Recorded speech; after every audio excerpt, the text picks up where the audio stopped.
Halo semuanya, saya masih dengan Sony. Saya dengan Dewa. Dengan rekan saya Mas Dewa. Apa kabar Mas Dewa? Kabar baik. Memang kalau sekarang ini di masa pandemi kita tanyanya beda. Selain apa kabar, gimana? Sehat ya. Tapi kali ini bukan basa-basi ya. Iya benar, sehat. Kalau orang tuh biasanya tanya sehat gitu, biasalah pertanyaan. Lu kali ini kita bener-bener pengen tahu. Iya. Oh kemarin itu Bray, episode-nya yang terakhir luar biasa ya kan? Luar biasa sekali.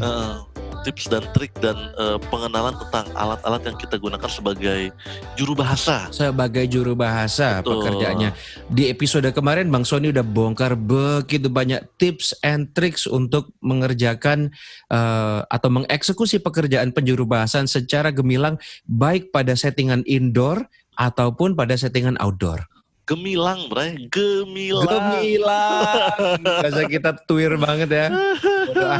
Bahagia. Sekarang mari kita dengar nih dari Mas Dewa. Gantian ya? Gantian tentang cara bahkan tips dan trik alat-alat yang digunakan ketika melakukan pekerjaan menerjemahkan dokumen ya Bang? Menerjemahkan dokumen, benar banget. Oke, jadi setelah Bang Sony pada episode sebelumnya udah berbicara banyak sekali tentang alat-alat penjuru bahasaan, baik yang simultan ataupun konsekutif, baik yang indoor maupun outdoor. Nah, hari ini saya akan membahas tentang penerjemahan. Nah, mantap. Teman-teman yang belum mendengarkan episode Bang Sony, cek deh episode sebelumnya, ya kan? Seru banget. Nah, ini aku mau tanya dulu nih sama Bang Sony. Ini lucu nih pertanyaannya. Terakhir terjemahkan dokumen kapan? Atau ngedit? Nggak gini, gue kan fokusnya udah beda ya. Iya, gue kan punya agensi sekarang kan, sama kayak Mas Dewa kan. Yoi. Jadi memang dokumen di perusahaan kita itu kita editing, Bray, pasti di editing. Editornya ada dua saat ini di tempat gue. Satu ada orang lain. Gitu. Nah, most likely gue akan membaca dulu nih beberapa dokumen. Itu gue editing mah kemarin juga masih editing kan, masih proofreading lah. Kalau misalnya nerjemahin itu gue udah cukup lama enggak, Bray? Iya, udah waktunya lah. Aku juga udah lama enggak. Iya, lu kan batuk aja duit datang, Bray. Amin. Tapi beberapa alat yang kami gunakan di Main Kata Translation Studio itu ada yang akan kami bagikan ke teman-teman. Jadi ini 2 episode yang kita menyebutnya Bray, professional series. Nah, betul. Dan ini kita nggak ada ini ya, Bray. Tidak ada promosi ini, emang yang kita pakai ya kan. Emang ini yang kita pakai. Kita nggak ngendorse, tapi emang ini yang benar-benar kita pakai gitu. Tapi kalau mau ngendorse boleh kok ya, brand-brand yang betul. saya sebutkan ini. Oke, langsung saja. Abang Cilok depan rumah ya. Lagi dengerin kan Abang Cilok? Saya promosiin, Bang. Kirim, Bang. Batagor Widya Mandala. Kenapa jadi promo makan? Kylie Jenner. Parfumnya Mbak Kelly parfum kirim. Promosiin. Kita promosiin. Tapi kalau suatu hari Kylie Jenner mention kita gitu, gokil banget kali ya. Nggak usah, Bro. Kita aja mention dia. Biar dia capek. Sampai dia jengah. Terus dia akan balas, who is this? Gitu. Kan ke-mention juga. Tidak jadi notice. Anyway, saya langsung masuk. Inilah 3 kalau nggak 4 alat yang biasa saya gunakan dalam menerjemahkan dokumen. Dalam hal ini adalah pasangan bahasa Indonesia dan Inggris dan juga sebaliknya. Nah, yang pertama tentu teman-teman sudah tahu semuanya ya. Namanya adalah Grammarly. Oh, Grammarly. Grammarly, pasti sudah tahu semuanya. Jadi Grammarly ini adalah sebuah software yang digunakan untuk membantu kita untuk mengecek ejaan, mengecek penggunaan kata dan lain sebagainya. Ini sangat membantu teman-teman, ya kan? Nah, kemudian selain Grammarly, saya mau sebut merek lain lagi. Ada juga, Bray, yang sebangsa Grammarly itu. Jadi Grammarly bukan pemain satu-satunya, tapi kayaknya yang lebih familiar deh. Ada satu lagi mereknya namanya Ginger. Nah, Ginger ya, Bray. Kayak jahe gitu. Ini aplikasi ini ya, Bray, aplikasi desktop text editor mereka menyebutnya sebagai text editor. Jadi membantu kita untuk mengoreksi grammar, dan ini yang menarik teman-teman, tidak hanya mengoreksi grammar, dia juga membantu untuk memilihkan kosakata yang lebih tepat. Tuh segitu Bray. Itu membantu untuk memilih kosakata yang lebih tepat. Grammarly saya rasa sangat membantu, karena saya jujur sebagai seorang non-native ya, atau setidaknya dalam kapasitas saya itu kadang-kadang masih ada 1-2 hal yang miss dari atau yang luput dari pengamatan saya. Biasanya yang kecil-kecil Bray, bangsa artikel, penggunaan atau the. Nah itu kadang-kadang itu saya secara pribadi kadang-kadang sense-nya tuh belum dapat. Nah itu kadang menggunakan Grammarly itu membantu. Meskipun kita tidak bisa menggunakannya taklik buta ya.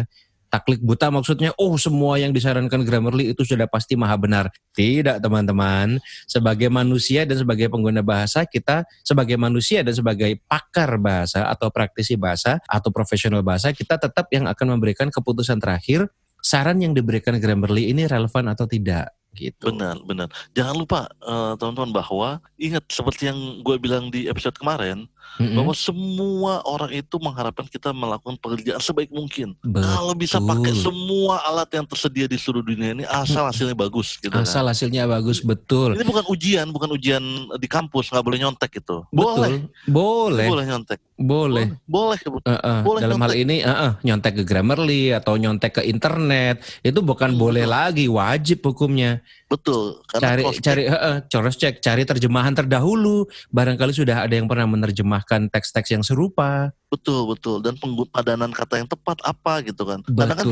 Kadang kan orang menafsirkan kayak misalnya gampang deh, lembaga negara. Ya kan, lembaga negara. Ya kan beberapa kementerian misalnya kan.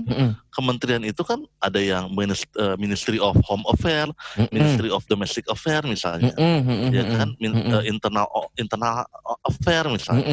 Jadi kan kita kan perlu riset hal kayak gitu. Itu baru satu nama. Coba kalau misalnya presiden direktur misalnya, ada yang bilang presiden director, ada yang bilang country president sekarang ya kan, ada yang managing director, general manager gitu kan. Itulah butuhnya riset ya Bray. Nah ngomong-ngomong ke riset, aku akan masuk ke senjata rahasia nomor 2. Mantep Bray. Sekarang kembali ke Bang Sony tadi, misalkan kita ingin menerjemahkan satu hal misalkan, ya kan, presiden direktur misalkan tadi, ya kan gitu. Nah apa tuh terjemahannya presiden direktur ya? Apakah managing director atau tadi yang disebutkan oleh Bang Sony apa aja Bang? Country president sekarang. Ada country president misalkan seperti itu. Nah, misalkan kita mau cari penerjemahnya country president, maka tentunya kita harus riset.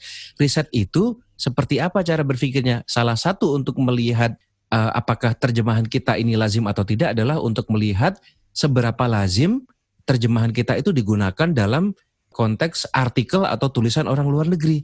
Benar. Secara teori ini masuk dalam korpus linguistik teman-teman. Tuh. Oke. Daging nih pokoknya episode kali ini. Korpusnya gimana Bray maksudnya jadi Bray? Korpus itu artinya adalah kumpulan Bray. Korpus itu intinya adalah kumpulan teks yang dikumpulkan dari periode tertentu sampai periode tertentu. Misalkan korpus bahasa Indonesia yang dikumpulkan dari tahun 2000 misalkan sampai 2020. Nah, jadi itu diambil dari berbagai macam sumber Bray. Bisa dari koran, bisa dari majalah, bisa dari artikel online dan lain sebagainya. Tujuannya adalah untuk melihat apa Bray? Tujuannya adalah untuk melihat seberapa lazim sebuah kata atau frasa itu digunakan. Nah, jadi semakin kita melihat sebuah frasa itu lazim digunakan, maka kita akan mendapatkan percaya diri, terjemahan kita ini nanti bisa berterima. Contoh misalkan, kita mau menggunakan kata country president misalkan versus presiden director misalkan. Nah, kita masukkan nih ke software yang namanya Writeful tadi. Tapi ngomong-ngomong teman-teman, ini semuanya harus online ya teman-teman. Kalau kita mau menggunakan Grammarly itu harus online. Kalau kita mau menggunakan Writeful itu juga harus online. Nah, kita ketiklah di Writeful itu, kita ketik country president. Ternyata Writeful menunjukkan, country president itu dari database-nya Writeful baru digunakan sebanyak 100.000 kali misalkan. Kemunculannya 100.000 kali versus kita ketik misalkan managing director atau kita ketik presiden director misalkan ya, contoh kasus. Oh ternyata kalau presiden director itu munculnya sudah sampai 1 juta kali kemunculan. Nah dari situ itu akan membantu kita sebagai seorang juru bahasa untuk menentukan, oh dalam konteks ini saya akan penerjemah, maksud saya benar, akan memutuskan oh kita pakai terjemahan yang A daripada yang B. Gitu, Bray. Untuk kata tertentu ya, Bray. Untuk kata tertentu. Itu ejaannya gimana, Bray? Rightful gitu, Rightful. R-I-G-H-T gitu. Bukan, W-R-I-T-E-F-U-L-L. Oh, rightful. Rightful. Coba bisa diunduh teman-teman. Itu sangat membantu sekali. Misalkan untuk hal yang sederhana saja. Bagaimana kita menerjemahkan kabupaten misalkan atau kota madya misalkan. Ada yang menggunakan kata regency misalkan, ada yang menggunakan kata district, ada juga yang menggunakan kata municipality. Nah, kita tinggal masukkan itu ke rightful itu. Ini tentunya untuk yang bahasa Inggris ya. Bahasa Indonesianya saya belum pernah coba. Tapi kita masukkan kata itu, akan muncul nanti. Oh ternyata yang municipality ini digunakan sekian kali. Kalau yang menggunakan regency misalnya digunakan sekian kali. Dan selain muncul katanya digunakan berapa kali, Bray, kita bisa lihat kata yang muncul sebelum dan sesudahnya. Keren banget, Bray. Menarik banget itu. Jadi kita bisa melihat konteksnya.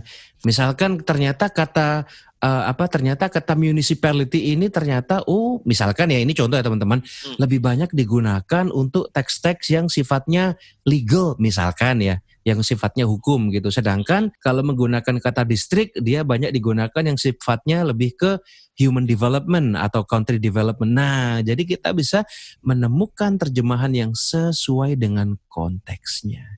Wah, ini bahkan gua aja baru tahu ini, Bray. Penting teman-teman. Nggak ada ruginya nyimak siniar bahasa. Benar. Ini dia, Bray, yang membedakan. Yang membedakan. A good translator with a great translator. Betul. Itulah kenapa teman-teman penerjemah itu juga bayarannya mahal. Kenapa? Karena kita perlu riset waktunya. Ada juga, masa Mas menerjemahkan 3 halaman aja butuh 1 hari, 3 halamannya sih bisa jadi cepat, Mbak. Risetnya ini yang panjang. Betul. It takes time, butuh waktu dan juga butuh keahlian teman-teman. Makanya inilah kerja di balik pekerjaan seorang penerjemah. Jadi memang ada begitu banyak hal yang perlu dipertimbangkan, riset terutama itu. Betul. Kita harus mengembangkan kemampuan untuk meriset sesuatu yang awalnya tuh kita nggak tahu sama sekali, ya kan, Bray?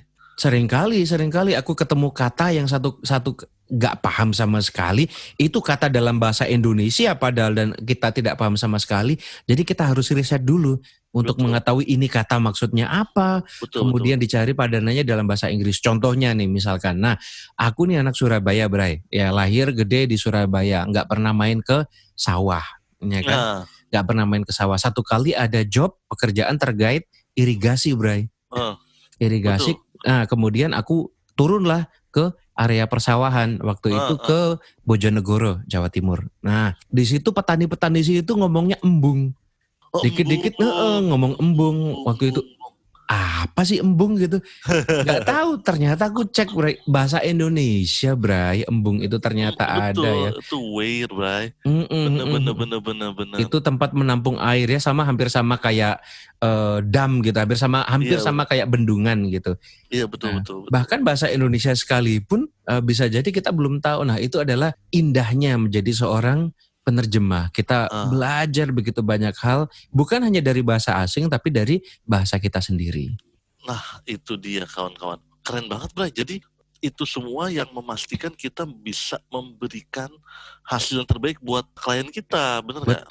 Betul. Itu adalah upaya kita sebagai penerjemah memanfaatkan teknologi. Nah, karena banyak juga, Bray, kekhawatiran atau ketakutan teknologi semakin keren. Ya, saya sebut saja merek Google Translate misalkan. Ya kan, machine translation. Kalau teman-teman adalah pengguna Google Translate yang aktif, ya kan, teman-teman akan melihat perbedaan yang sangat-sangat luar biasa menurut saya dari tahun ke tahun, karena dia kan terus dimutakhirkan, Bray. Benar.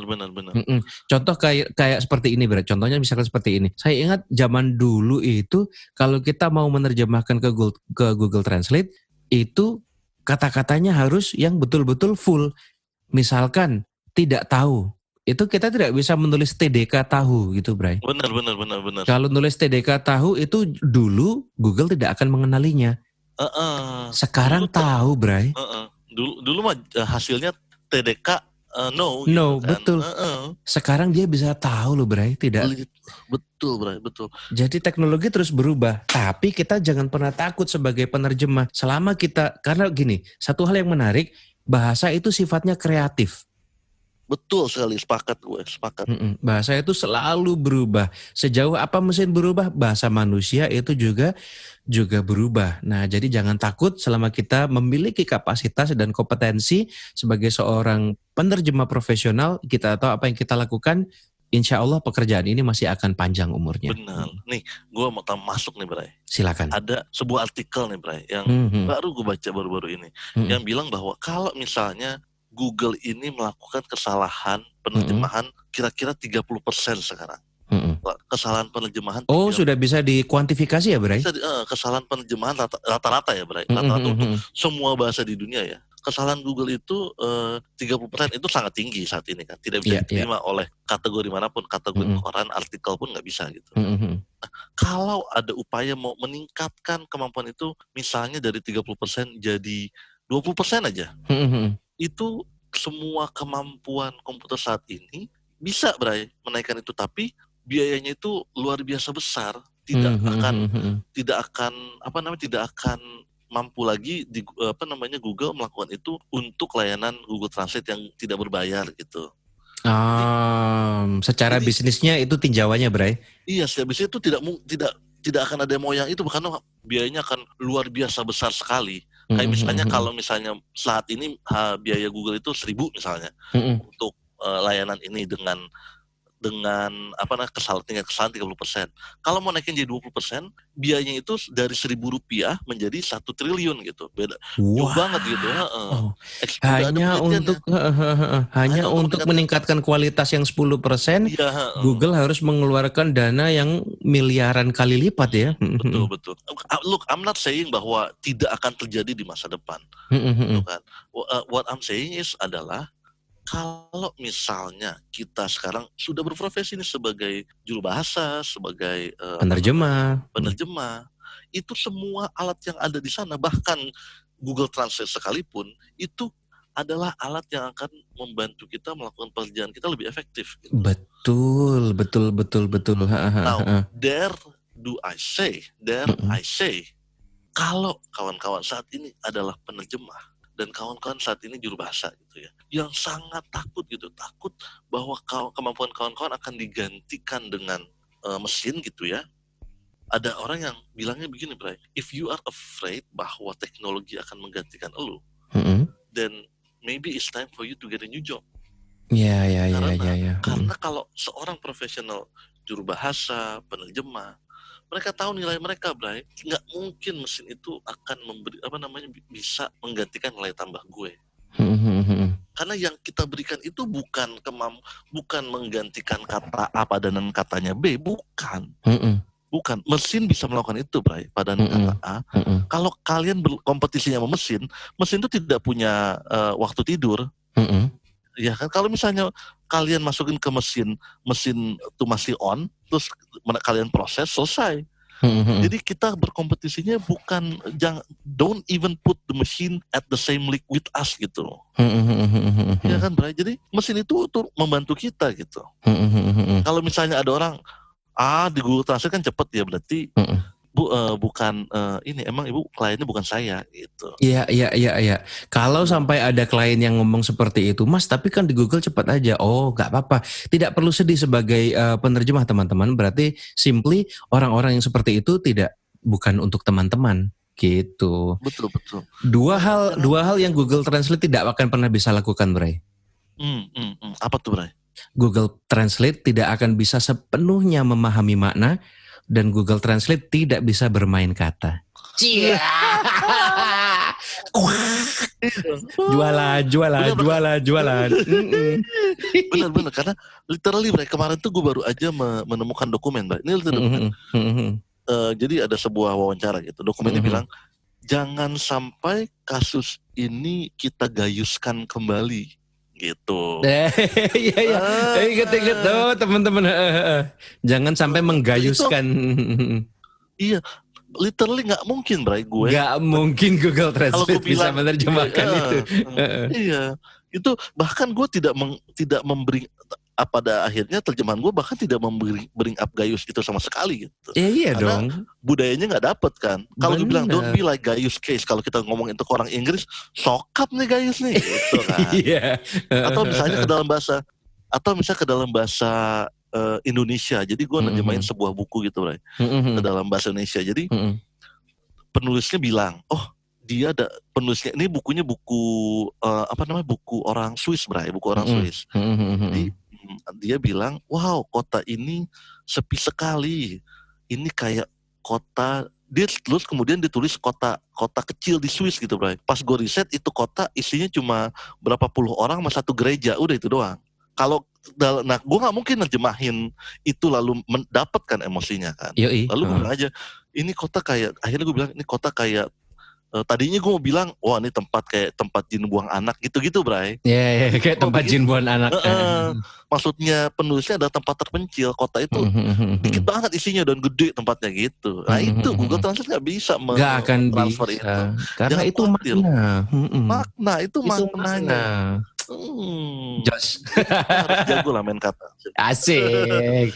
Emang penerjemah itu kerjanya cuma main kata aja. Ini episode paling jualan lah. Oke. Tapi ada satu lagi yang menarik. Satu lagi. Ada. Nah, ini satu lagi saya tambahin dulu dari statement yang paling membahagiakan dari saya dan sangat realistis yang disampaikan oleh guru kita semuanya, Bapak Sugeng Haryanto, pakar penerjemah yang ada di Malang. Pak Sugeng itu sederhana sekali. Pak Sugeng berkata seperti ini. Teman-teman tahu bahwa kontrak-kontrak kerja Google, ya, kontrak-kontrak kerja Google itu semuanya diterjemahkan manusia. Nah, jadi kalau Google saja sendiri mempercayakan dokumennya kepada manusia, bukan kepada Google Translate, artinya masih selalu ada ruang bagi kita, bagi penerjemah-penerjemah manusia dan bukan penerjemah mesin untuk terus ada. Gitu. Wih, keren, Bray. Keren. Lanjut ini ke alat ketiga dan alat yang terakhir yang akan saya bahas, yaitu adalah kamus Oxford Advanced Learners Dictionary. Hah? Yeah. Kamus Oxford, Bray. Kamus Oxford. Online apa offline? Kamus offline. Ini aku install di komputerku gitu. Oh, iya. Tapi Mas Dewa, kamus kan iya lah Mas Dewa, kita semua orang butuh kamus gitu. Tapi apa yang begitu spesifik dari kamus Oxford ini yang akan membantu ke pekerjaannya Mas Dewa sebagai seorang penerjemah? Ini saya bagi, Bray. Ada satu hal yang menarik belum pernah saya bocorkan sebelumnya, hanya di Siniar Bahasa Hot Topic. Hanya di Siniar Bahasa. Jadi salah satu klien yang sering saya tangani, Bray, itu adalah sebuah kampus yang sangat besar di Surabaya gitu. Selain itu ada juga satu kampus di Jakarta, dua-duanya kampus negeri, universitas negeri yang juga sering saya tanganin dokumennya. Nah, karena klien saya adalah klien kampus, maka bahasa yang diminta tentu adalah bahasa akademik. Nah, betul. Bahasa akademik ini agak sedikit berbeda, Bray, dengan tulisan yang non akademik. Tulisan akademik ini agak sedikit berbeda dengan tulisan yang non akademik. Nah, aku pernah belajar dari almarhum dosenku dulu waktu aku kuliah S2, Bray, almarhum Bapak Denny Arnuskwari. Dalam penilaian teks akademik, Bray, itu ada yang penilaian tentang berapa banyak AWL. Apa itu, Bray, AWL? Apa tuh AWL, Bray? AWL adalah Academic Word List atau Academic Word List atau berapa banyak kosakata akademik yang ada di dalam sebuah tulisan. Nah, semakin banyak sebuah tulisan itu, bukan banyak itu artinya semuanya ya, karena kalau semuanya praktis tulisan itu pasti tidak bisa terbaca, tapi tidak bermakna ya kan, tidak bermakna, tulisannya tidak bermakna. Jadi ada batas ada batas tertentu, Bray, ada batas tertentu di mana tulisan itu dikatakan ini teks akademik. Artinya ini bukan teks tulisannya anak SD misalkan seperti itu, Bray, meskipun bahasa Inggris. Nah, ambang batasnya itu kalau tidak salah 10%, Bray. Jadi kalau tulisanmu itu 10% ada teks akademisnya, berarti itu bisa dianggap sebagai teks akademis. Contoh yang paling gampang seperti ini, Bray. Paling gampang. Ada kata memerlukan. Nah, apa, Bray, bahasa Inggrisnya memerlukan, Bray? Bahasa Inggris itu need. Tentu saja kata need. Betul. Nah, tapi ternyata ketika kita cek di kamus Oxford, kata need, N-E-E-D itu tidak mengeluarkan simbol AW. Oh gitu. Artinya kata need itu bukan kosakata akademik. Itu kosakata sehari-hari saja. Ini gitu. Oxford Advanced Learners Dictionary. Nah, kalau disingkat OALD. Itu offline, Bray. Ini offline, aku punya kamusnya offline. Meskipun yang online juga ada, teman-teman. Nah, yang online juga ada kok, dan ini juga akan menunjukkan. Nah, berikutnya, Bray. Sekarang aku tanya, need kan bukan kosakata akademis kan? Bukan. Nah, kira-kira dirimu bisa membayangkan nggak, Bray, kosakata akademisnya need itu apa, Bray? Aduh, Bray, gue kagak tahu apa ya, Bray. Nah, ternyata temannya need itu, ya kan, kosakata akademisnya adalah require. Keren, Bray. Jadi kalau kita menggunakan kata require, otomatis nilai akademis dari tulisan kita itu akan lebih meningkat daripada kalau kita menggunakan kata need. Gitu, Bray. Lama-lama gue bikin TikTok nih, Bray. Iya, Bray. Tung. Bukan, silang gua. Silang. Require. Gitu. Nah, jadi itu kata-kata yang biasanya aku bermain katanya di situ aja, Bray. Tetap jalan. Misalkan untuk kata to know gitu, mengetahui, know itu bukan kosakata akademis. Biasanya aku cari apa ya kosakata akademisnya, identify. Nah, artinya sama, tapi satu kata akan memberikan nilai akademis yang lebih tinggi. Tentunya, tapi itu kembali ke manusianya. Manusianya harus memiliki penilaian untuk ya ini tepat digunakan di sini, ini tidak tepat digunakan di sini. Wow, Bray, keren, Bray. Ada online-nya juga, Bray? Ada kalau online Oxford Advanced Learner Dictionary online juga ada, tinggal cari aja. Keren, Bray. Sama. Tunggu. Tiga tools yang tadi lu pakai tuh Grammarly, terus Writeful, sama Oxford Advanced Learner Dictionary ini gratis semua, Bray. Nah, penting ini menariknya. Penting. Gratis kalau pertama Grammarly itu gratis. Gratis ya. Tapi ada versi berbayar. Ada versi bayarnya. Oke. Sebagai profesional, saya menggunakan yang berbayar karena memang ada perbedaannya. Tapi kalau teman-teman menggunakan yang gratis saja, itu juga sudah cukup baik menurut saya. Cukup baik ya. Oke. Writeful setahu saya gratis kalau tidak salah. Kalau salah mungkin mau dikoreksi ya, karena ini kebetulan Writeful itu yang dapat anak buah saya. Jadi mereka yang justru banyak cerita ke saya.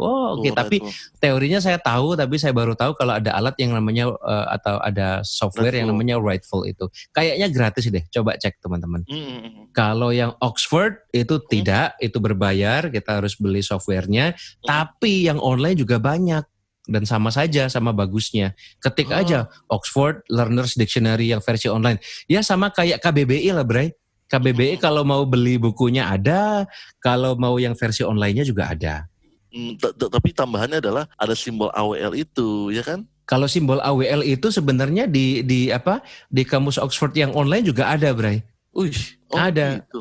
Bedanya cuman kalau umpamanya untuk mahasiswa misalkan lagi nggak ada koneksi internet, nah tentu software di sini jauh lebih membantu daripada yang versi daringnya. Yang versi online.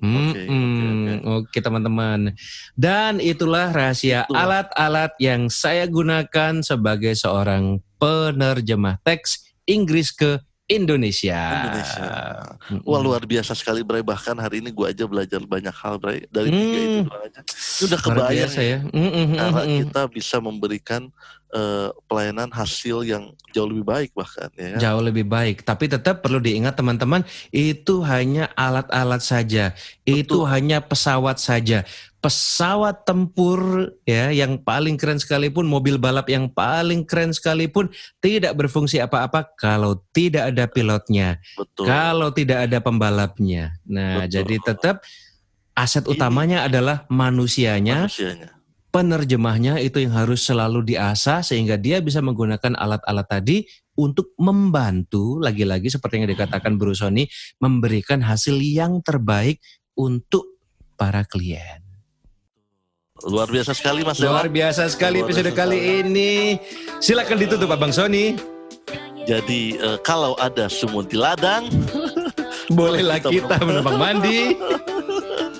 Jangan lupa kawan-kawan semua, ayo kita dengerin lagi Sinar Bahasa Sumurnya. Sinar Biasa. Rimanya di mana? Oke, teman-teman. Terima kasih sudah mendengarkan ya. Terima kasih sudah mendengarkan.